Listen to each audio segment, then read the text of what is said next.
од денешната дебата со порака да се развие добра стратегија. Сиромаштијата се зголемува, а од неј најмногу се погодени децата, реагираат од невладиниот сектор. Институциите треба да бидат внимателни, подготвените стратегии да не останат само на хартија, туку да се спроведат надвор од кабинетите на министрите. Деца кои не се евидентирани во извод од матична книга на родените.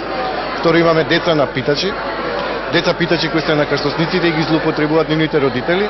Трето, имаме деца кои се исклучени од образование. Четврто, имаме деца бездомници.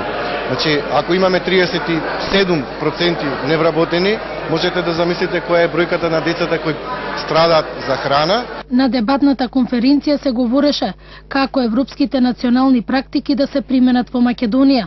Евроамбасадорот Ерван Фуере повтори дека забелешките во европскиот извештај треба да се сватат сериозно. Напредок имало, но требало уште да се работи на социјалните права во Македонија. Да земат во предвид поставување јасни и амбициозни цели за вработување, образование и намалување на сиромаштијата, особено кај ромите. За министерот за труд и социјала најголем проблем е финансиската криза. Согласно законските прописи, оваа година владата на Република Македонија усвои посебни програми со кои се обезбедува дополнителна помош за најзагрозените семејства. Скоро 37% во Македонија се невработени.